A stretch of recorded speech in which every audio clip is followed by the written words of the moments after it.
ఎవరికి చెప్పదు తర్వాత నాకు చేస్తే మీడియాకర్ కంటెంట్ చేయకూడదు, సాలిడ్ స్టాండర్డ్గా ఉన్న కంటెంటే చేయాలి.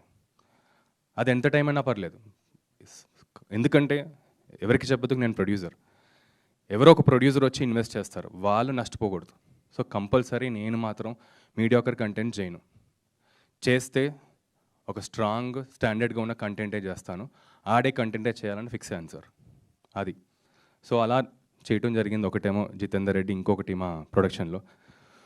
పాయింట్ నెంబర్ 2, నాకేమనిపించిందంటే సరే ఇప్పుడు నేనేమి బ్యాక్గ్రౌండ్ లేకుండా వచ్చాను, నాకు చాలా ఇయర్స్ పట్టింది ఇండస్ట్రీలో సెటిల్ అవ్వటానికి.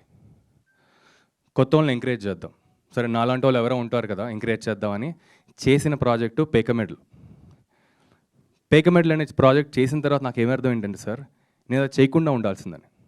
అది నేను చేసిన రాంగ్ స్టెప్ అని. ఎందుకంటే సార్ మన ఇండస్ట్రీలో ఇప్పుడు నేనేమనుకున్నాను, ఎవరికి చెప్పదు తర్వాత నాకు ఒక మార్కెట్ వచ్చేసింది. మార్కెట్ కాదు, నాకు ఒక సక్సెస్ వచ్చింది, నాకు ఫార్ములా తెలుసు, నేను చేసుకుంటూ వెళ్ళిపోవచ్చని. బట్ నాకేం అర్థమైందంటే మార్కెట్ అనేది ఇంపార్టెంట్. మార్కెట్ లేకపోతే ఏ హీరోకి లేకపోతే బ్రాండ్ లేకపోతే ఎవరు పట్టించుకోరు సార్. పేకమెడల్ సినిమా 3 సంవత్సరాలు పట్టింది, 3 years మేము పేకమెడల్ చేస్తూనే ఉన్నాం. అదే ఇంకెవరన్నా ప్రొడ్యూసరో లేకపోతే ఇంకెవరైనా బ్రాండ్ ఉండుంటే 1 year 1.5 yearలో బయటకు వచ్చేసేది.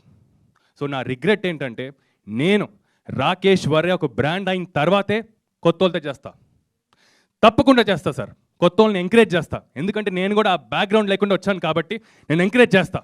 కానీ ఇప్పుడు నేను చేయను. ఇది నా లెసన్ పేకమెడల్తో. ఎందుకంటే 3 years పాటు అంటే 1.5 year నాకు దానికి వేస్ట్ అయింది. నాకే కాదు, నా టీంకి లేకపోతే మా డైరెక్టర్కి ప్రతి ఒక్కరికి వేస్ట్ అయింది. సో నాకు క్లారిటీ ఏంటంటే ఫైనల్గా నేను చెప్తున్నాను, నేను తప్పకుండా చేస్తాను. సరే రాకేష్ చేసుకుంటా వెళ్ళిపోతున్నాడు కాదు, నేను నిలబడిన తర్వాత వేరే వాళ్ళు నిలబడతాను. 2 సార్, సెలబ్రిటీస్ అంటే ఎలా అయిపోయిందంటే సార్, ఇది నేను షేర్ చేసుకోవాలి సార్. ఒక ఇండస్ట్రీలో కింద మీద పడుతూ వచ్చినా సరే నాలాంటి వాళ్ళు సెలబ్రిటీస్ ఏ బ్యాక్గ్రౌండ్ లేకుండా ఎందుకు వస్తారు సార్? సెలబ్రిటీస్కు అప్లికేషన్ మీద వస్తారు, లేకపోతే ఏమన్నా ఫ్రెండ్షిప్ మీద వస్తారు. సో ఇప్పుడు ఎలా అయిపోయిందంటే mind set, I want to address the mind set, not the celebrities or anything. అంటే మైండ్ సెట్ ఎలా అయిపోయిందంటే ఒక సెలబ్రిటీ ఉంటేనే ఈవెంట్ అవుతుంది, ఒక సెలబ్రిటీ ఉంటేనే జనాల్లోకి వెళ్తుంది. ఏం మైండ్ సెట్ సార్ నాకుండేది? నేను వేరే వాళ్ళ గురించి కాదు నేను చెప్పేది, ఎవరికి చెప్పద్దు, సెలబ్రిటీస్ అందరూ ఉండేవాళ్ళు స్టేజ్ అంతా. కానీ నా రియలైజేషన్ ఏంటంటే సెలబ్రిటీస్ ఓన్లీ సపోర్ట్ చేస్తారు, సినిమాని జనాల వరకు తీసుకెళ్ళరు. సో నా ఫెలో ఫిల్మ్ మేకర్స్కి, to my brothers and sisters, what I suggest is marketing మీద కూర్చోండి. How to market your film, దాని మీద ఉండండి. నిజంగా సార్ ఒక సెలబ్రిటీని తేవాలంటే ఎంత ఒక సినిమా చేసేయచ్చు. రారు సార్ సెలబ్రిటీస్, రారు, పిలిస్తే ఏం రారు. వాళ్ళకి ఇష్టమైతేనే వస్తారు సినిమాకి. సెలబ్రిటీస్ ఎందుకు తెలియదు, సెలబ్రిటీస్ ఎందుకు తెలియదు అని అడుగుతూనే ఉన్నారు. ట్రై చేస్తున్నాం సార్, ఎందుకు నేను లేట్ అయింది. పొద్దున్నుంచి నేను మెసేజ్లు చేస్తూనే ఉన్నాను. ఈ ఈవెంట్ అయిన తర్వాత మళ్ళీ చేస్తాను. అందరితో నేను పనిచేసిన వాళ్ళు అందరితో ప్రతి ఒక్కరితో చేస్తాను. సార్ వచ్చి నాకు సపోర్ట్ చేయండి, ఈ సినిమాని చేయండి. హానెస్ట్గా చేశాను. ప్రాబ్లం నాకు అప్పుడప్పుడు అనిపిస్తుంది సార్, ప్రాబ్లం నేను హానెస్ట్గా చేయటం అనేది తప్పేమో అని. చేసుకుంటూ వెళ్ళిపోవాల్సిందేమో, ఎవరికి చెప్పదు. తర్వాత టక టక టక టక క్లీషా ఫిలిమ్స్, మీడియాకర్ సినిమాలు, డైలాగ్స్తో డ్రివెన్ అయిన సినిమాలు చేసేయాల్సింది. లేదు, ఆడియన్స్కి ఏదన్నా మనం ఇంట్రెస్టింగ్గా చేద్దాం, ఏదో గొప్పగా చేద్దామని ప్రాబ్లం అనిపిస్తుంది. బట్ నేను చేస్తే స్టాండర్డ్గానే చేస్తా, లేకపోతే నేను చేయను సార్. సో చేయాలంటే ఈ సెలబ్రిటీస్కి ఇది sir. So what I want to say to my brothers and sisters and fellow film makers is, please me content మీద పెట్టండి, తర్వాత మార్కెటింగ్ మీద పెట్టండి. ఏమన్నా సెలబ్రిటీస్ కావాలి అంటే సెలబ్రిటీస్ మీద కాదు, మనం కూర్చోవాల్సింది డిస్ట్రిబ్యూటర్ మీద. డిస్ట్రిబ్యూటర్స్ మనం తీసుకెళ్లాల్సింది మన సినిమాని, వాళ్ళకి చూపెట్టండి, వాళ్ళు తీసుకెళ్తారు. డిస్ట్రిబ్యూటర్, ఎగ్జిబిటర్, మన సినిమాని తీసుకెళ్ళేది వీళ్ళిద్దరే. ఇప్పుడు ఎవరికైనా ఏమైనా కావాలంటే ప్లీజ్ నన్ను వచ్చి అడగండి, ఫెలో ఫిల్మ్ మేకర్స్. మొన్న నీ వీడియో చూసా నేను, అది ఇవాళ మాట్లాడాలని వచ్చా మెయిన్గా. నాట్ జోకింగ్, నిన్న ఇంకొక అతని వీడియో చూసా, సెలబ్రిటీ గురించి రావట్లేదు, మీడియా వాళ్ళు అడుగుతున్నారు, మా బాధ అని మాట్లాడుతున్నారు. ఇక్కడ మిమ్మల్ని మీరే ప్రూవ్ చేసుకోవాలి. ఎవడో ఏదో అంటున్నాడని మీరు భయపడకూడదు. మీ టాలెంట్ ఉంటే నువ్వు సక్సెస్ అయ్యావు ఈరోజు. మీ డైరెక్టర్స్ దగ్గర టాలెంట్ ఉంటే వాళ్ళు సక్సెస్ అయ్యారు. ఇక్కడ ఓన్లీ టాలెంట్, ఎవరిని ఎవడు సపోర్ట్ చేయడు.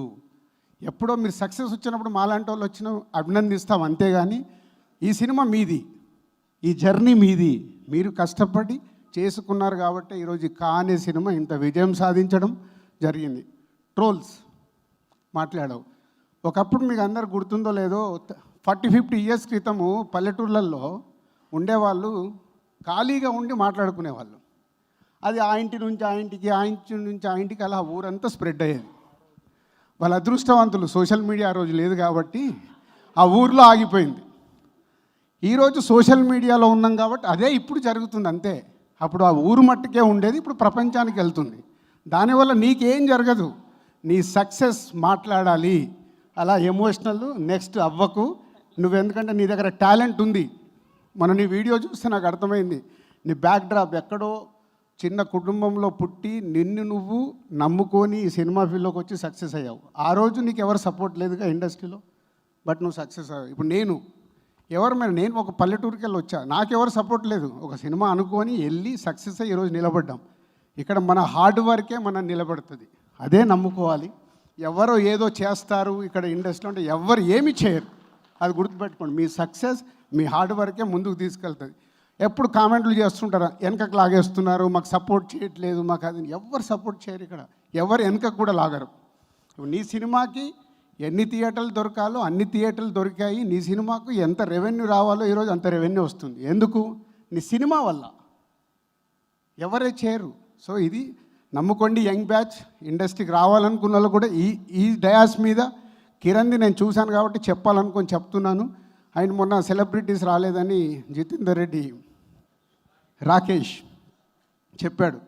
రారమ్మా, ఎందుకు వస్తారు? ఎవరి బిజీ వాళ్ళది, ఎవరి లైఫ్ వాళ్ళది, వాళ్ళ టైం మనకు సెట్ అవ్వాలి. మీడియా మిత్రులకి ఏంటి, సెలబ్రిటీస్ వస్తేనే వాళ్ళకు అక్కడ క్లిక్స్ ఉంటాయి. వాళ్ళ బాధ వాళ్ళది, మన బాధ మనది. సో వచ్చారా రారా అనేది ముఖ్యం కాదు, నువ్వు ఎలా నీ సినిమాని ప్రేక్షకుల దగ్గరికి తీసుకెళ్ళగలుగుతావు అనేదే ఇంపార్టెంట్. సో ఏ ఎక్స్పెక్టేషన్ పెట్టకుండా మీరు కష్టపడి మీ సినిమా తీసి ఆ కాంటెంట్ ద్వారా ప్రేక్షకుల దగ్గరికి వెళ్ళండి. కొత్తగా వచ్చే వాళ్ళకు కూడా this is my suggestion. Thank you.